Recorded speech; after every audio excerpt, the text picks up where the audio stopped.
Hey everyone, I have a special show for you today. Actually, a show that you might be surprised I'm doing, giving some of my thoughts on out of state investing.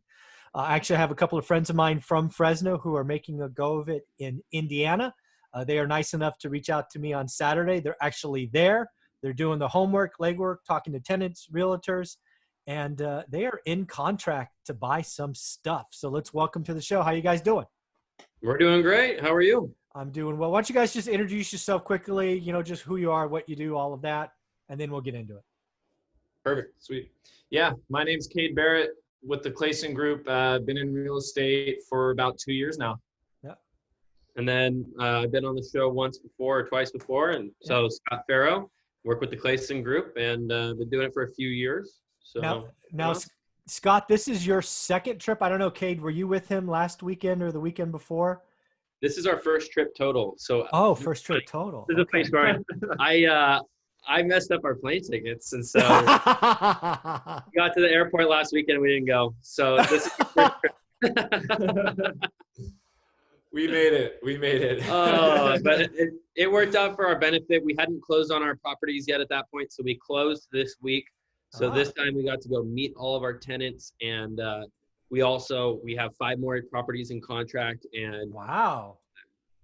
Funny enough, Benny and some other people on the team came out with us, and they're all looking at property right now. So we got to do a lot more this way. All right, so let's set it up. So you're in. We said the state, Indiana. What part of the state are you in? South Bend. It's the South Bend, Mishawaka area. So if anybody knows Notre Dame, Notre Dame's in South Bend. There you go.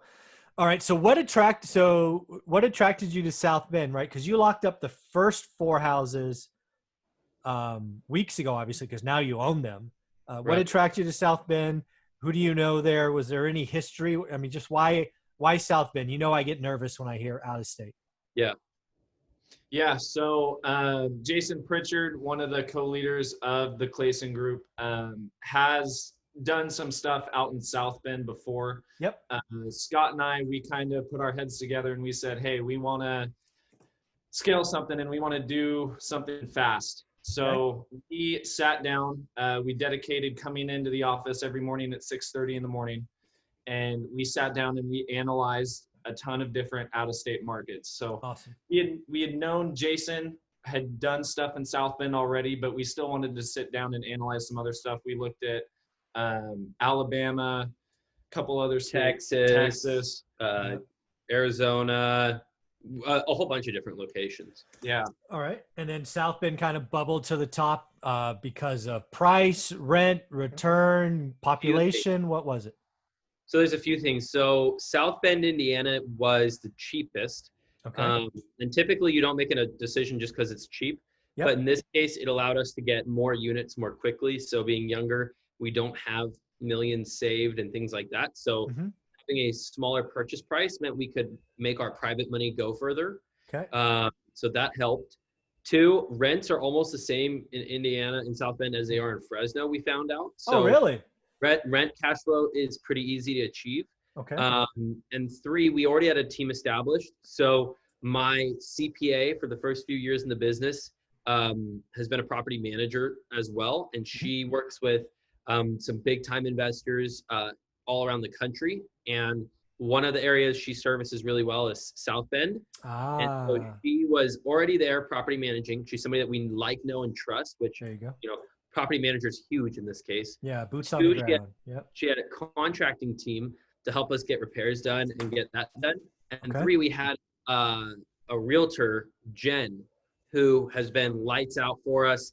And most of the properties we get are off market, one-off deals where we get to make the decision before it even sees the light of day. Wow. And so those were the big things that led to the final decision to pull the trigger in South Bend, honestly. All right. Looking to do other areas. Yeah. So let's talk about the first deal. Sounds like you said yes to I'm going to guess it was 1 seller, 4 houses, 1 seller, I'm guessing. So let's talk about what you found and you now ultimately own together. Yeah. So we came across these 4 on Zillow. That's how we were doing kind of our analysis, since we don't have any access to any out-of-state MLS. Yeah. So Came across these on Zillow. They had been on the market for 90 plus days. Yeah. Which is rare here too. Just like in California, things are selling off the hook here. Yeah. Okay. All right. We sat down. We had originally reached out before we were talking with Jen. We had reached out with the agent for the seller directly, tried to get some more information, and we couldn't really pull any information out of him. He was unresponsive, really. Yeah. So, things go on. We get in contact with Jen. We brainstorm a little bit. These were thrown up, listed for 160 for the 4-pack. And we went in with an original offer of 120. And they immediately dropped to 125. Wow. So we enter into contract at 125. Had a few hiccups in escrow along the way. One tenant had COVID. Another wasn't being responsive to we paid for a home inspector. One of the things I'd recommend anybody who's buying out of state for the first houses that you're buying, get a home inspector who's local, because we found out gutters are extremely important here because of the amount of rain. Yeah. We found out what to look for in furnaces and basements here. Okay. Apparently, this home inspector was aware that certain neighborhoods have sewer issues here. So stuff like that. But it all worked out. We resolved a lot of the problems, and we ended up closing at 125. Okay. So 125. So what's the rent, right? So these are, and first let's talk about the homes. Are they like side by side, like 4 in a row, or 4 different locations? Yeah, they're within a mile. So we're in a zip code, the 46619 zip code, which is just south of the airport. It's in the southwest quadrant. It's a workers neighborhood. Sure. So to South Bend, they call it a C- neighborhood. In Fresno, it's probably like a C+ or a B- neighborhood. Okay. Very little crime, pretty good area, a lot of good labor in this area. So consistent wages. So rents are pretty good. They're under market right now at $2,300 total combined. Okay. But market rent would put it up to almost $3,000. It would be $2,900. So one of the things we're doing is we have all of our tenants are on month to month at this point. The only one that's not expires in January. Okay. We'll at that point be looking to do small rent increases. Yeah. And for one property, evict the tenant and do an overhaul on the house, and then that brings that rent up. So what are these? Like little 3-bedroom, 1-bath, 1-story, 2-story? What are they? It's a mix. One's 2-story. It's a single story where the attic has been converted, which is very common here. Okay. Yeah. But yeah, they're all of them are 2-1s, 2-1s and a 3-1. Yeah. Okay. And they're all, between 700 and 1,000 square feet. Okay. So they're not big houses, but they are all on like a bigger piece of land. And so, And what's parking like?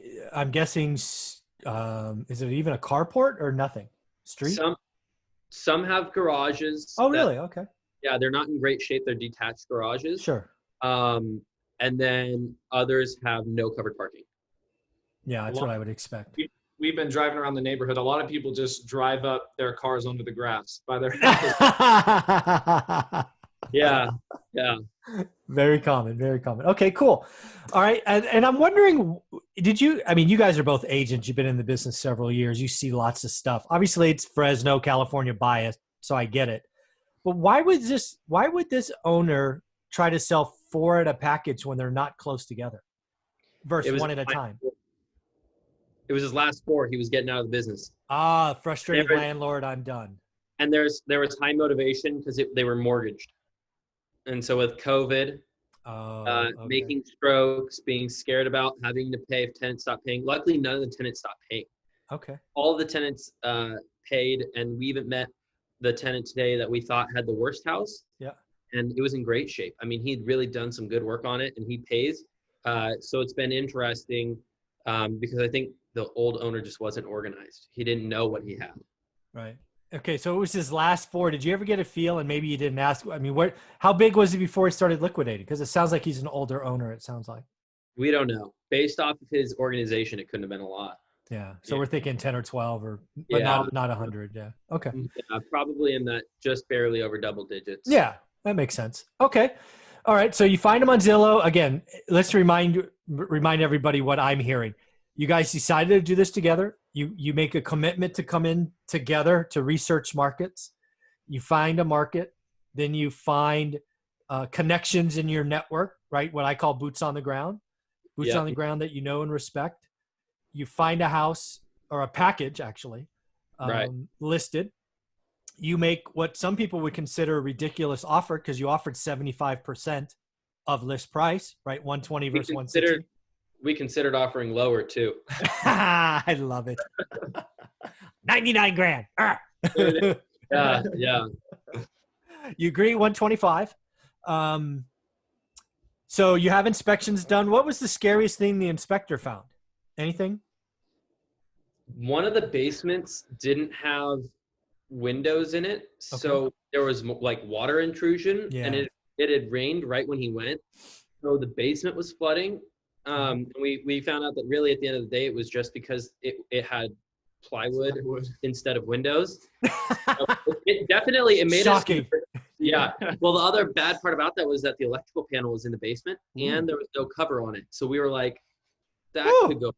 That could be bad. So that was tough. And then we found out one of the roofs needs to be replaced, which wasn't a huge surprise when you have 4 houses and it's an older, like we expected it, but that also played a part. Yeah. Okay. So it sounds like you did you, I'm just curious. I have no idea. Did you ask for a credit? I mean, based on the inspections, like, hey? Yeah, absolutely. Yeah. We shot for a 115 price reduction. Okay. For the 4 houses, we were thinking worst case scenario, we were going to be 30,000 into it out of pocket. All right. Which is not repeatable. Sure. So we wanted to keep cash on hand. So we thought there's no harm in asking for 10. Yeah. We went back. I think we did a really good job at getting the seller's lowest price, but we did it all at the front. So he wouldn't budge. We went through it with our property manager, our contractor, our broker, and Jason, who has done stuff with all those people in that area. Yeah. All 4 were saying that this is still a good deal. Go for it. Okay. We both hesitated for a minute, probably a day. We spent like both thinking like, do we want to do this? Right. Yeah. And then we pulled the trigger, and I'm so happy we did, because now that we're here, it's like, it's not nearly as big of a deal as our inspector made it out to be, but that was his job. Yeah. Nice. Well, let's talk about that for a minute, because you actually closed before you went there. But no, Thursday. You closed before you went to go see him. And I don't generally recommend that. Is that fair? Oh, that's a fair assertion. We knew we were making a calculated risk, and that's why we were still pretty nervous, even when we had all of the people we paid to look out for us. Yeah. Even when all of them were telling us yes, we were still like, yeah. Well, you know what? First off, I'm happy to hear that, because both of you guys are what, under 23? 22 and 21. Yeah, so under 23. Stop making me feel old. So I would actually be a lot more nervous or scared for you if you weren't nervous and scared, right? Because part of this game, building the foundation, going after it the way that you two are doing, is you got to take risk, but you also have to take measured risk. Right. Yeah. And I was a little nervous. What I was going to hear from both of you is, fuck it, we're young, we can make it happen. We're bulletproof, all of that stuff. And that's not what I'm hearing. So that's good. A big thing that we talked with each other about, and that we had some guidance with Jason on, is thinking about the worst case scenario. So we sat down, we had that tough conversation where if stuff hits the fan and everything just goes as badly as it does, would we still be comfortable, and can we do it? Okay. And so when we had that conversation, we figured out who's responsible for what, and if we were comfortable with that, and we were, then that was big. Every day we start every morning with a conversation about how do you feel about everything. Okay. At 6:30 every day we get into the office, we have a conversation about, what are your thoughts on the rentals? What are your thoughts on the investments? How do you feel about your personal finance, right? Because it's all a business, but it's our money, right? And so at the end of the day, if your personal finances are out of whack, I need to make sure I know that. So we did that, and then we did all of the different calculations of like what could go wrong, which was that was a great exercise. It was really difficult because we've never been here, so like we didn't realize like it snows. Yeah. So duh. Like we were talking with our contractor today. We were like, yeah, we're going to put a new roof on in January. They go, you can't do a new roof in January. It snows. Oh, yeah, there's weather. It's all stuff like that. But we went through, and that's when we came up with that 30,000 number and really decided that was like worst case scenario. That's us putting money into it and the refinance not making value and all of that. Yeah, so I want people to hear it from you. So, okay, you guys are in California, Fresno, having coffee together. No one else is around. Give me a rundown, maybe a couple of things each of what the worst case scenario would look like. Let's just paint the ugly picture, and you two still said, let's go. Yeah, so we had estimated rehab after those inspections. So we had that rehab number. If those things needed to get fixed now, that's upfront what we would need to do. Things like roof, plumbing, heater. And that's the 30 grand that you told me about already. So, okay. So that's part of it. That was like 20,000 or 22,000 of it. Okay. And then the next part is, obviously our plan is, 6 months down the road to be able to refinance these, right? Okay. And after making improvements. So we sat down and we said, okay, we make our improvements 6 months down the road. What happens when the appraiser goes out there, they're having a bad day and they come in even lower at what we bought them for whatever reason. Yeah. So we have to pay off our lenders. We did the math on what that would look like. Cool. Okay. So we knew that. So let me ask you a question just because we're there, because I actually don't know if you guys know this. We'll find out. So historically speaking, banks, and this is maybe different in Indiana, so maybe it's my bias. Maybe I got it wrong. But I know a lot of banks don't like to do mortgages on 50K properties. So we had to figure that out. That was the thing that we did. Good. All right. So we called we were introduced to I was introduced by a broker here in Fresno to somebody here in South Bend. Okay. And our agent referred us a broker here in South Bend. All right. And then somebody brought that up. I think Jason brought that up to us. What about, if they can't lend on that? We called every single credit union in Indiana. Nice. That services that area, and we asked for loans or applications. None of them could do the loan. Okay. So then I call the original brokers I was referred. Yeah. I say, hey, this is what I'm doing. Can you do it? I said, I'm buying 4 houses with a bundled deal. I'm paying with a private money loan. Yeah. It's 6 months seasoned. At that point, it will have rental income. It will have updates, improvements, things like that. And then I said, we're buying them for $31,000. Okay. What do they need to appraise for to get my money out? Yep. With your bank? And is your bank able to even make a loan that small? And I got yes, yes, yes from 2 different brokers. Okay. And one broker even went so far as got us interest rates, got us what paperwork we would need to submit, all pretty standard. Okay. And she said that they can loan as little as $25,000. Okay. So that's just so I'm clear, on a 30-year mortgage. On a 30-year, 4.5 investor loan. Okay. So it's a little bit higher. It's 4.5%, but that's still great. Dude, I pay 6.5%. So stop. I know we budgeted for 6.5 when we bought the property. So that's one of the ways that our cash flow got better is we planned for a 6.5 mortgage. We can go as high as 80% LTV, and our broker sent us comps in the areas that we're in. Some of the fixed up homes are going for $70,000 a piece. Nice. She felt as they stood, they probably go for about 40. So that would get our money out. So we're going to put a little bit of improvements in, see if we can pull money out on top of that for cash on hand for repairs. So I'm going to try to calculate a mortgage. So you're thinking each house, again, we'll just use a round number. It's like a $35,000 mortgage, 40 grand. What are you thinking? Yeah. So our mortgage will probably be about 35. Okay. So I'm just want to do the math because I have no idea what a mortgage payment is that low. $600. No, it's going to be less than that. Well, I mean, altogether, yeah. Altogether, it's $600. 4.5. Somewhere in that range. Yeah. So 35 grand, 4.5, you're $177. That is ridiculously low. So we budgeted $600 with our cash flow. Where there was one is 177 times 4. It's a little bit more. It's 708. But anyways, who cares? Yeah. Yeah. So That's for all 4 houses. That's not one house. yeah. So for 4 houses, it's like $700. And we talked about that too. We said, well, what happens if all of our tenants stop paying? $350 between each of us is really, I mean, that's not going to make or break the bank for us. Right. So it was another thing we had discussed when we went through that cycle that, Okay. what do we do when bad things happen? All right. So you're $700. Again, once they're fixed up, you're at $2,900 rent. I remember from earlier. Yep. So, okay. So you bought them for 125. You're going to put, you want to call it 40 in? I'm just going to use round numbers. What do you think you put in?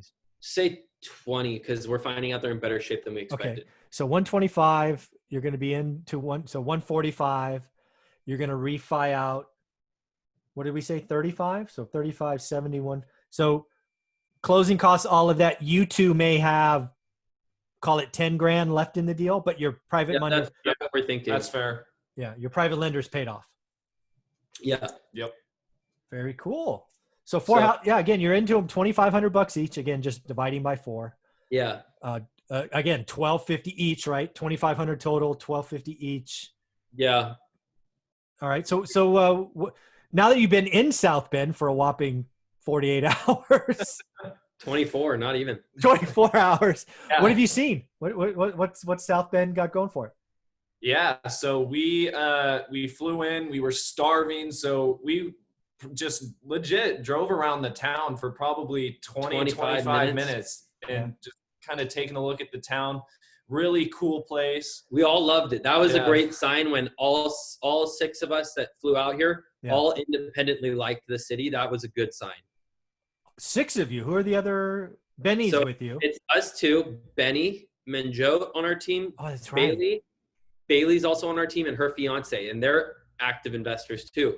All 6 of us liked the town, which was a great feeling. Okay. Very cool. So so you said you were looking at more deals already. What else is out there? Yeah. So we have those 4. We're closed. We own those. We're in escrow for another 5. That's it. 5. What are those like? So they're a little bit rougher. So they got. Is it another package? It's another package. Yeah. Another package from another single owner, single investor. We went out to 2 of the 5 this morning, 2 of the 5 that are in rougher shape. We went to the worst 2. Yeah. Because who said they were the worst 2? But we already we were supposed to be here last weekend. So our broker had already done all the work to get it ready for us to go show on Saturday last week. Well, we call her Friday morning and go, whoops, we bought the wrong tickets. She goes, no problem. This is how great she is. She goes, no problem. I'll go look at them myself. Goes on her Saturday, takes photos of all the houses. She can't get into one of them, but the others she got into. So 3 of them looked great, better than the rentals we currently have. Okay. 1 didn't let her in, and 1 was in poor shape. Okay. So we went to today. We went to the 2 bad ones. The one that she couldn't get in. Okay. The worst shape house. Okay. All right. So tell me about those 2. Yeah. So the basement in the first one we went to covers basically the whole length of the house, but was filled top to bottom with just heaps of clothes. Even around the water heater, it was dangerous. Like stuffed around it was not good. Not good at all. Okay. And then you caught something on the roof when we were going through with our contractor. Yeah. So our contractor and we went up into the attic and looked at the roof, and it's a whole new roof needs to be put on because there's been water damage going through for a while now. Yeah. And the slats underneath the sheathing was like this. Oh, yeah. So it was like every other board was down and every other board was up. Yeah. And so it was just destroyed. Yeah, that's not going to survive another snowstorm. Well, that's what we talked about. That was something we didn't even realize, was that a foot of snow will break that in. Yeah. Oh, yeah. So we talked about, if we buy that property, it has a high pitch, so it'd be more expensive. Yeah. What does it look like for that? We have this deal locked up for $150 right now, but for 5 houses. So it's about $1,000 or $2,000 cheaper than the other deal per house. But the houses are bigger and rented for more. What would be, so the other one gross after fix up was $2,900. What would this one be? I think it's 35. Yeah, it was somewhere around Okay. there. Because these ones, we do have some of the 2-1s and 3-1s mixed in, but then there's a big There's a 5-2, 5-bedroom.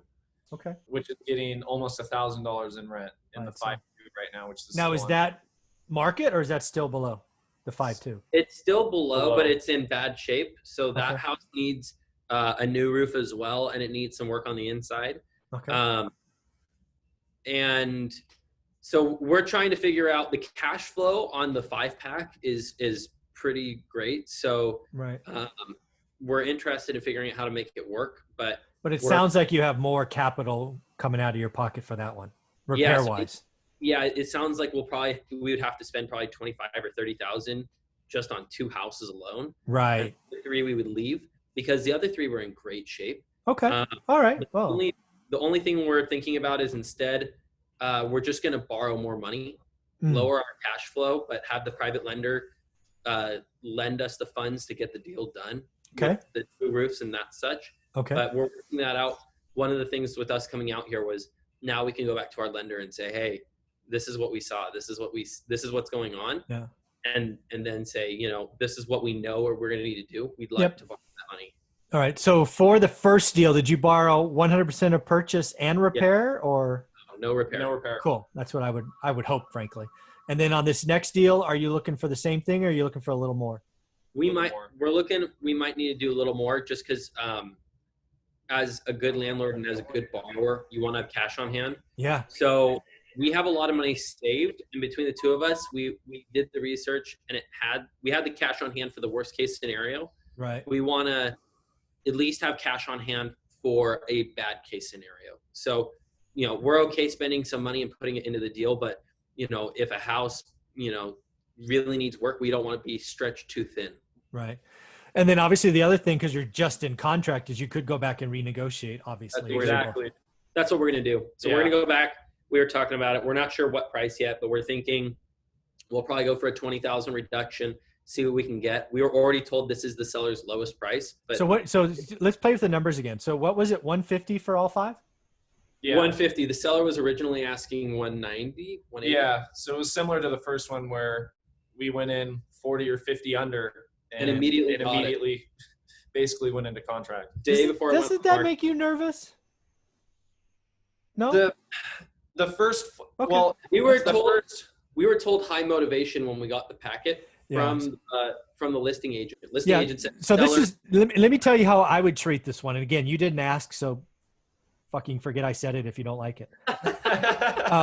So it's 150 for all 5, right? And you like 3 of them. So yes. what I would do is I'd go back with this counter or something like this. I go, you know what, Mr. and Mrs. Seller, I'll give you 93 for these 3. So you're going to go up $1,000 for the good houses. So 31 each, and basically make a stink about the other 2 being blah, blah, blah. They're not the same size. They're not the same quality. Lots more work has to be done before the winter. Just make a big stink and say, well, you know what? If you want me to buy all 5, I'll do 135. Something. That's how I would try to treat it. Because I want you to make. That's very smart. I've done this before. Yeah. So I want him to feel like he's getting a deal because he's getting an extra $1,000 per good house. But then you go back and you hammer him, go, hey, you really don't want those other 2, right? Those other 2 are dogs. I'll give you 135 for all of them. Something like that. That's what I do. Yeah. Okay. That's really smart. Yeah. Yeah. No, and that's this kind of stuff that we're working on learning more is how to, like we're good at getting the bottom price at the start or what we feel is the bottom price at the start. Yeah. But how is it when we get in the properties? How do we get the seller to, because a lot of times these are older guys that just don't go in their properties. Yeah. How can we, in the best way possible, help them self-recognize what a headache and what an issue they have? Yeah. And then the other thing I would do is you can't kill them with pictures. That's a lot of things people do.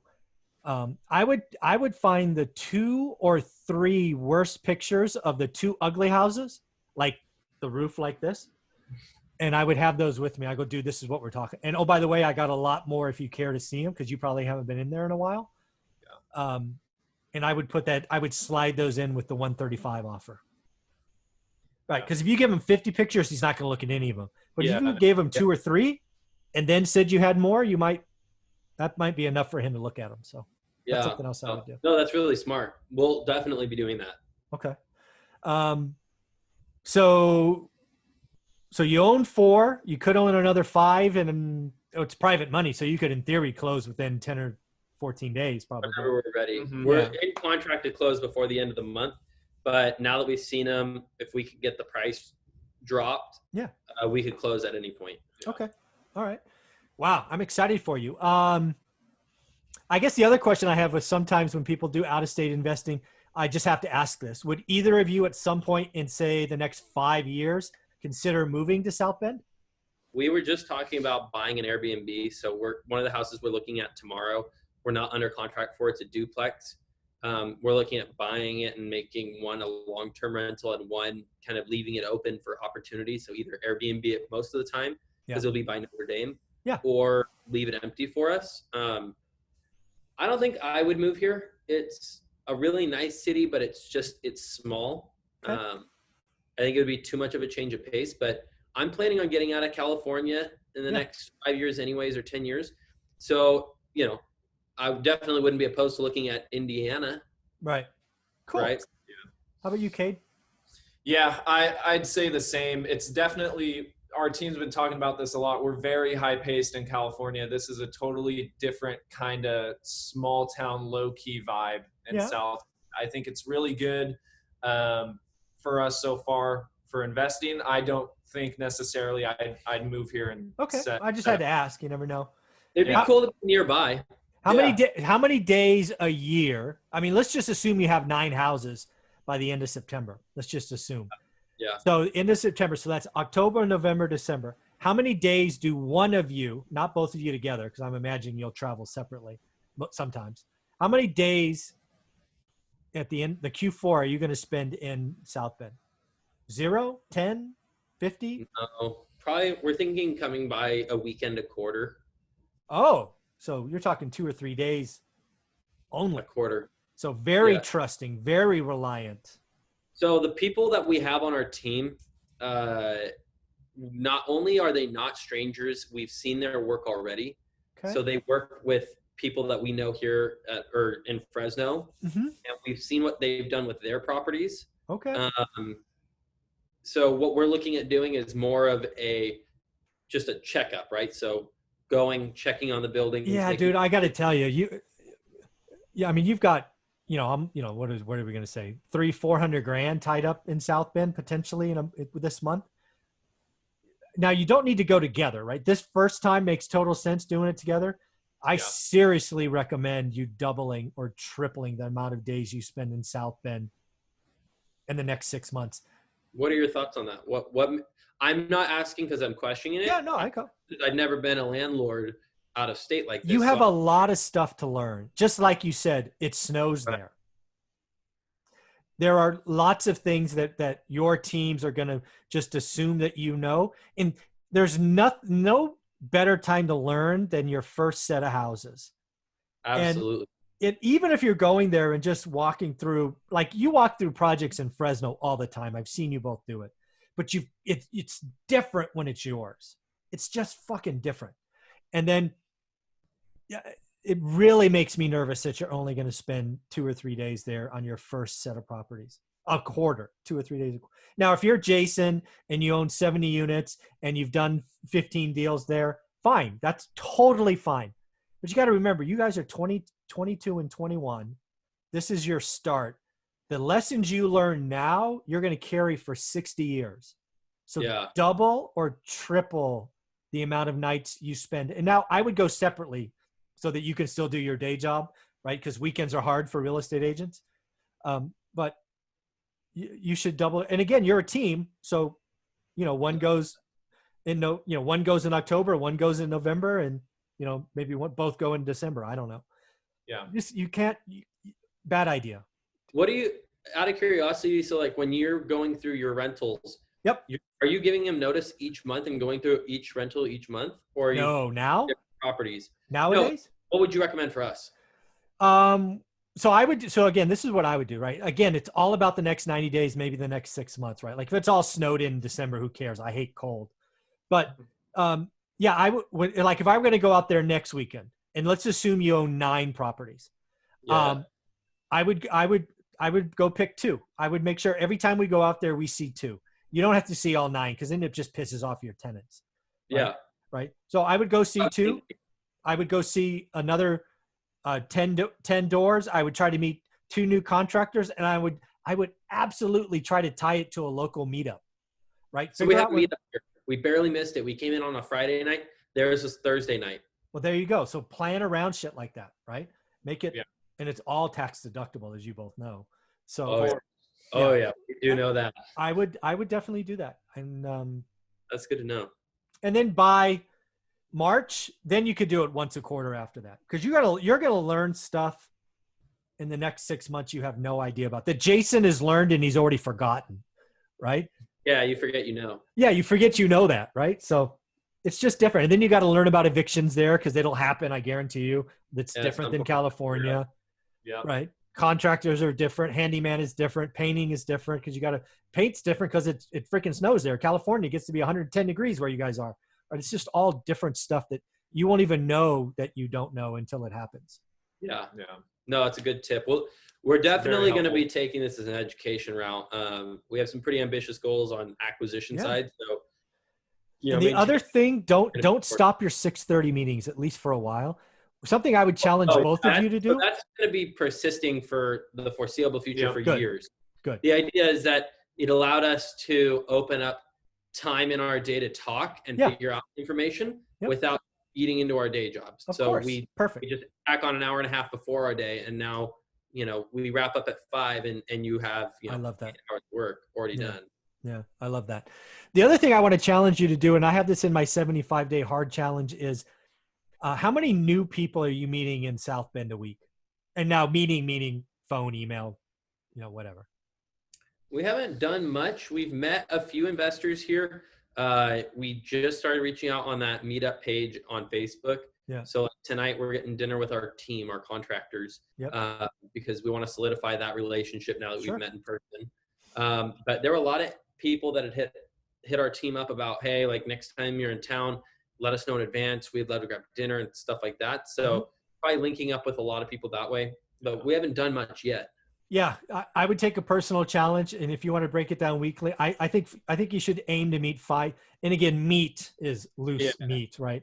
5 new people a week, and they could be anybody. Could be investors, bankers, contractors, painters, roofers, electricians, appraisers, whatever you want. You know who they are, because what you ultimately want in a year or 18 months is you want 30% of the South Bend kind of REI market to know that you two buy this kind of thing in South Bend. That way you get phone calls, right? That's how I got 2 deals in Fresno. Is I got calls from people I'd done deals with years ago. Said, hey, you still buying that junk? Yep. Yeah. So meet more people. Yeah. Benny's been doing a really good job at it. I think something that we could work on.